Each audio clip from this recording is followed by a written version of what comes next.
So hello guys, welcome back to my channel. तो दोस्तों, इस वीडियो में बात करने वाले हैं निफ्टी इस वीक हमारा किस तरह से परफॉर्म कर सकता है और हमारे क्या इंट्राडे के लेवल्स रह सकते हैं मंडे को। आपने देखा होगा ग्लोबल मार्केट्स बहुत ज्यादा रैली करा है फ्राइडे को। अगर आप एसजीएक्स निफ्टी देखोगे हमारा तो ऑलमोस्ट 112 पॉइंट के आसपास दिखा रहा है। और डाउ जोन्स और नेस्डैक सबने बहुत रैली करा है। कुछ लोग कह रहे हैं एप्पल के रिजल्ट्स आए हैं, कुछ लोग कह रहे हैं जॉब डेटा है, लेकिन जॉब डेटा इतना अच्छा नहीं आया है। फिर भी कहीं ना कहीं मार्केट ने एक रिफ्लेक्शन दिखाया है। ग्लोबल मार्केट्स में सारा पॉजिटिव जब होता है तब मार्केट में एक अच्छे गैप अप की उम्मीद होती है नॉर्मली। और मुझे भी यही उम्मीद है कि मार्केट में एक 100 पॉइंट का गैप अप फिर से हो सकता है। बट उससे पहले एक बार मैं फ्राइडे के लेवल्स की बात कर लूँ। फ्राइडे को जैसा कि आपको पता है, अगर आप टेलीग्राम पे मेरे साथ जुड़े हुए हो तो आपने देखा होगा मेरे को काफी अच्छा खासा लॉस हुआ फ्राइडे को। और उस लॉस का रीजन भी मैंने आपको कहीं ना कहीं बताया कि एक या दो ट्रेड मेरे ऐसे हो गए जो मैं टाइम नहीं कर पाया। वॉलिटिलिटी इतनी थी मार्केट में। बट कोई बात नहीं, loss is part of the game है। मैं आपको हमेशा बोलता हूँ कि अगर लॉस हमने करा है तो प्रॉफिट भी हम ही करेंगे। बट पॉइंट ये है कि अगर हम छोड़ के बैठ जाएंगे तो आई थिंक कुछ भी नहीं होने वाला। लेवल्स की बात करूंगा फ्राइडे की, क्योंकि फ्राइडे को मैंने वीडियो नहीं डाला था। तो लेवल्स हमारे ये थे, अगर आपने निफ्टी का मेरा वीडियो पहले देखा था थर्सडे को, तो लेवल्स हमारे 22,539 के नीचे शॉर्ट करना था हमें। टारगेट हमारे 478 और 421 थे। आप ये वीडियो देख सकते हो। ये लेवल्स मैंने अभी मार्क नहीं करे हैं, ये हमने पहले ही मार्क करे हुए थे थर्सडे को जब एनालिसिस करी थी हमने। दोनों टारगेट्स आ गए थे आपके, यहाँ पे आपने पैसा बनाया होगा। बाइंग की साइड हमारा 721 का लेवल था, लेकिन मार्केट हमारे लेवल के ऊपर खुला। हमारा रूल क्या होता है, नीचे आके अगर दोबारा जाके इसके ऊपर क्लोज करता 5 मिनट कैंडल और उसका हाई ब्रेक करता तो यहाँ पे बाइंग की एंट्री बनती, लेकिन ऐसा नहीं हुआ। अल्टीमेटली सेलिंग का लेवल एक्टिवेट हुआ। यहाँ पे भी सेल नहीं करना था आपको, जो लोग मेरे को फॉलो करते हैं, क्योंकि मार्केट ऑलरेडी गिरता आ रहा था। आपको सेल करना था यहाँ पे, जब रिट्रेसमेंट हो गया यहाँ पे हमारा लेवल फिर से नीचे गया तो यहाँ आपको सेल करना था और आपको अच्छा खासा टारगेट मिला होगा। अब हम बात करते हैं आगे क्या हो सकता है, क्योंकि कहीं ना कहीं देखो मार्केट में इंडिया विक्स देखोगे आप तो वॉलेटिलिटी बढ़ती जा रही है। ये कहीं ना कहीं 9 पे आ गया था अभी 4-5 दिन पहले, अब वहां से बढ़ता जा रहा है। और ऐसा बहुत रेयर होता है कि इंडिया विक्स लगातार 3-4 दिन में ही 15 दोबारा आ जाए। इसका एक रीजन तो यह कि इलेक्शन का रिजल्ट थोड़ा सा डाइसी हो रहा है। टू बी वेरी ऑनेस्ट, 70% तो अभी भी यही है कि बीजेपी जीत जाएगी और कहीं ना कहीं मार्केट में रैली आ सकती है। लेकिन कहीं ना कहीं थोड़े से मुझे ऐसे मतलब संकेत मिल रहे हैं, माहौल थोड़ा बदल रहा है। देखो, कोई भी सरकार हो, वो 10 साल जैसे जिस सरकार को हो चुके हैं, तो कहीं ना कहीं उसके प्रति थोड़ा सा हमारे लोगों में उदासीनता आती है। और वो चीज़ यहाँ पे दिख रही है साफ साफ। आपने देखा होगा इतना कुछ माहौल नहीं है। और कुछ लोग जो पहले बीजेपी के भी सपोर्टर थे वो भी थोड़े बहुत चेंज हो गए हैं। तो थोड़ा बहुत असर तो पड़ेगा उसका मार्केट का, ठीक है। तो थोड़ा बहुत चेंज हो सकता है। अब क्लियर मेजोरिटी जो ये बोल रहे थे मतलब 400 पार और ये सब तो नहीं होने वाला। हालांकि मैं इतनी पॉलिटिक्स की नॉलेज नहीं रखता, बट मुझे ऐसा लगता है, ये मेरी ओपिनियन है। बट अगर अभी देखें हम, सबसे पहले अपने चार्ट्स को देख लेते हैं। देखो, चार्ट में लास्ट वीक भी हमने बात करी थी कहीं ना कहीं। डेली चार्ट खोला हुआ है मैंने, अभी वीकली भी दिखाता हूँ आपको कि यहाँ पे एक डबल टाइप का डबल टॉप पैटर्न बन रहा है। और ये कैंडल का लो टूटता है तो यहाँ पे कहीं ना कहीं हमारा एक मूव मिल सकता है हमें। वीकली चार्ट पे मैंने आपको दिखाया था वो चार्ट, आई गेस, ठीक है। एक मिनट गाइस, थोड़ा सा यहाँ पे कंफ्यूजन हो रहा है। एक बार वीकली चार्ट खोलते हैं पहले, इसके बाद डेली पे चलेंगे हम। वीकली चार्ट पे हमने यहाँ पे बात करी थी कहीं ना कहीं, जब ये मार्केट में ये कैंडल बनी थी कि यहाँ पे इसका लो एक्टिवेट हो सकता है। लो तो नहीं हुआ। और 22,800 का टारगेट दिया था मैंने आपको, जब 22,520 के आसपास निकलेगा कहीं तो 22,800 का टारगेट भी हमारा हिट हो गया। लेकिन अब फिर से मार्केट में कहीं ना कहीं देखो, एक बार ये चीज हो गई, उस टाइम भी मैंने आपको ये बताया था कि इसका लो एक्टिव होगा तो एक्टिवेट हो जाएगा। अगेन सेम कैंडल बनी है मार्केट में, अगर इसका लो फिर से टूटता है तो फिर से मार्केट में एक्टिव हो सकती है सेलिंग। लेकिन जिस तरह का मार्केट गैप अप दिखा रहा है तो मार्केट यहाँ पे कंसोलिडेट भी कर सकता है।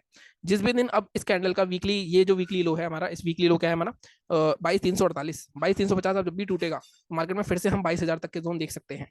तो यहाँ पे आपको आपका लेवल क्या बना, अगर आपको सेलिंग करनी है, लाइक कोई 200-300 पॉइंट की पोजीशन बनानी है आपको, तो 22,325 के नीचे आप शॉर्ट कर सकते हो। टारगेट आप फिर से इस रेंज का लोअर रेंज रख सकते हो, 21,950 से 22,000 तक के जोन के लिए। तो 300-350 पॉइंट आपको इजीली मिल सकते हैं।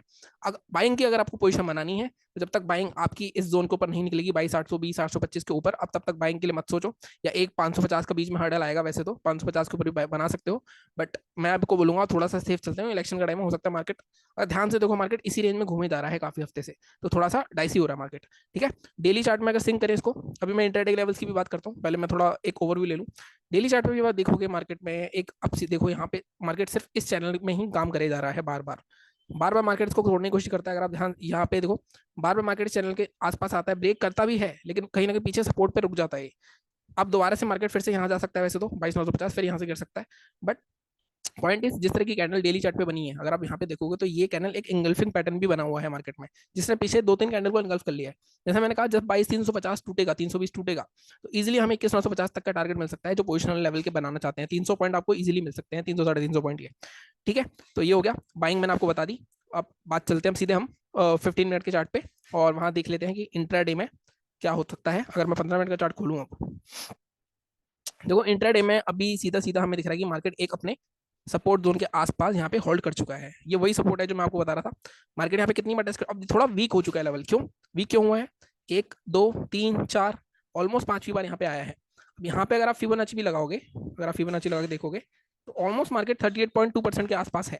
अगर मार्केट ऊपर भी जाता है तो लेटेस्ट सपोर्ट जो हमारा टूटा है, लेटेस्ट सपोर्ट हमारा ये 50% लेवल है, तो 22,574 22,550 का फिर से रेजिस्टेंस आ सकता है। तो शॉर्टिंग के लिए यहाँ पे भी देख सकते हैं, या इसके ऊपर निकलेगा तो थोड़ी बाइंग हो सकती है। लेकिन अगर यहाँ से देखो जिस तरह हम देख रहे हैं 38.2 के आसपास मार्केट ने रिट्रेसमेंट बनाया है, तो अगर इस तरह से मार्केट को चलना है नीचे तो ये जोन टूटेगा तो मार्केट में फिर से एक मोमेंटम आ सकता है। तो हमारा सेलिंग का लेवल क्या हुआ, सेलिंग का लेवल एक बार थोड़ा सा मैं इसको साइड कर देता हूँ। सेलिंग जब ये जोन निकालेगा मार्केट तभी करेंगे। अब इस जोन का मैं लोअर लेवल मार्क कर देता हूँ आपको एक बार। इसका वही 337 के आसपास लेवल आ रहा है, 337 325, वही 325 ही मान लेते हैं इसको, ठीक है 326। टारगेट हमारे क्या रहेंगे इस केस में, टारगेट हमारा अगर मैं यहाँ देखूँ तो यहाँ पे 250 तक के टारगेट मिल रहे हैं। और अगेन मैं हमेशा बोलता हूँ 60 से 70 पॉइंट निफ्टी में मोर देन इनफ है। जिस तरह की वॉलिटिलिटी है प्रीमियम में, अच्छा प्रीमियम भी मिल जाएगा आपको। इसके भी नीचे जाता है तो मार्केट मैक्सिमम टारगेट हम रखेंगे अपना 200 तक का। तो 22,200 मतलब ऑलमोस्ट 120 पॉइंट का टारगेट यहाँ पे दे रहा हूँ मैं आपको। बट फर्स्ट टारगेट पे आधा प्रॉफिट हमेशा बुक करना होता है हमें। लॉजिक मैंने आपको बता दिया, सपोर्ट वीक हो चुका है, ये टूटेगा तभी ट्रेड करेंगे, अदरवाइज नहीं करेंगे। बाइंग कहाँ करनी है अब देखो, बाइंग के लिए जैसा मैंने कहा, अब आप ये जोन देखो एक, ठीक है। अब ये जोन कैसा है, अब इस जोन में और एक जोन में आपको दिखाता हूँ, एक जोन आप ये वाला जोन मार्क करता हूँ मैं। अब इन दोनों जोन की अहमियत क्या है, अब यहाँ पे देखो ये रेसिस्टेंस था, ये रेसिस्टेंस था, ब्रेक करा, इसके अंदर आया, जब इसको ब्रेक करा ऊपर गया, एक रेसिस्टेंस है, इसके ऊपर ये एक रेसिस्टेंस था, यहाँ पे सेलिंग आई, यहाँ पे मार्केट ने फिर अगेन इस जोन के ऊपर सपोर्ट लिया, ब्रेकआउट करा, यहाँ पे सपोर्ट लिया, इस सपोर्ट के अंदर भी आ गया मार्केट। अब एक जोन ये है, एक जोन ये है। अगर मैं इस जोन को लेता हूँ तो ये 500 के आसपास का है। अगर मेरे को बाइंग करनी है तो मान लो थोड़ा सा मैं इसको वाइप आउट करता हूँ। तो आपको देखो बाइंग करनी है तो आप इस जोन के ऊपर अगर करने की सोचोगे, ये वाला जो जोन है आपका 480 के आसपास, तो 500 का लेवल ऊपर ही है, तो आपको यहाँ से हटा के लेवल लेवल नहीं रखना चाहिए, आपको लेवल हटा के थोड़ा सा ऊपर शिफ्ट करना चाहिए इस जोन पे। यहाँ पे अगर आप देखोगे बहुत स्ट्रॉन्ग रेड कैंडल आई हुई है 550 का लेवल, तो 555 के आसपास का हम लेवल रखेंगे, 560 का। इसके यहाँ पे 50 में भी ब्रेक हो जाएगा, इसके ऊपर जब निकलता है तब हम टारगेट ले सकते हैं। फर्स्ट टारगेट आपका होगा 625 तक का। सेकंड टारगेट अगर मार्केट से भी ऊपर जाता है तो आपका टारगेट हो सकता है मैक्सिमम, जो मुझे लगता है 690 या 680 तक जा सकता है मार्केट आराम से। तो 120 पॉइंट यहाँ पे भी मिल सकते हैं। अब प्रॉब्लम ये है कि मार्केट अगर गैप अप हो गया मंडे को, क्योंकि SGX निफ्टी आपको दिखा रहा है 22,693 के आसपास, तो 100 पॉइंट का भी गैप अप हुआ, 456 पे हम खड़े हैं, तो 556 तो बिल्कुल एग्जैक्ट हमारे बाइंग लेवल के आसपास भी ओपन हो सकता है। और अगेन गैप अप होगा तो एक मूव तो ऑलरेडी आ चुका होता है, मैं हमेशा बताता हूँ, पीछे से रैली करता आ रहा है, गैप अप भी हो गया, तो यहाँ पे पहले एक डिप आएगा, उसके बाद जब निकलेगा तब हम बाय करेंगे। तो डिप के लिए अगर आपको शूटिंग स्टार मिलता है 5 मिनट पहले पे या 3 मिनट पे, तो आप यहाँ पे शॉर्ट कर सकते हो, बट वो डिप गैप फिलिंग तक का ही होगा। लेकिन अगर मार्केट यहाँ कंसोलिडेट करके फिर ब्रेक करेगा तो ये लेवल हमारे लिए काम करेगा। अदरवाइज अगर मार्केट खुलते ही ऊपर जाता है, गैप अप ऑलरेडी हो चुका है और खुलते ही ऊपर जा रहा है, तो नीचे आने देना, दोबारा जब इसके ऊपर जाएगा तब हम बाय कर सकते हैं, ठीक है। तो इस तरह से करना, और ये 50 EMA के ऊपर भी आ जाएगा तो थोड़ा हमारे लिए पॉजिटिव संकेत हो जाएंगे, और 500 के ऊपर भी आ जाएगा तो 500 वाले जो कॉल राइटर हैं वो भी भागना शुरू करेंगे, तो एक बहुत जल्दी आपको हो सकता है 70-80 पॉइंट का मूव देखने को मिल जाए। तो इस तरह से हमारी सोच है। गैप डाउन की उम्मीद कम है, फिर भी अगर फ्लैट ओपन होता है, थोड़ा गैप डाउन ओपन होता है, अगर 100 पॉइंट भी होता है तब भी हम हमारे लेवल के ऊपर ही होंगे, तो ज़्यादा दिक्कत नहीं आएगी, ठीक है। तो ये थी हमारी आज की एनालिसिस। बाकी चैनल को इसी तरह सपोर्ट करते रहो। बहुत सारे ट्रेडिंग स्ट्रैटेजीज की वीडियो डाले हैं, राइट हैंड साइड पे आपको प्लेलिस्ट दिख जाएगी, तो आप वो देख सकते हो। बाकी कल बैंक निफ्टी का वीडियो डाल दूंगा मैं। बाकी चैनल को सब्सक्राइब करते रहो। Thank you so much.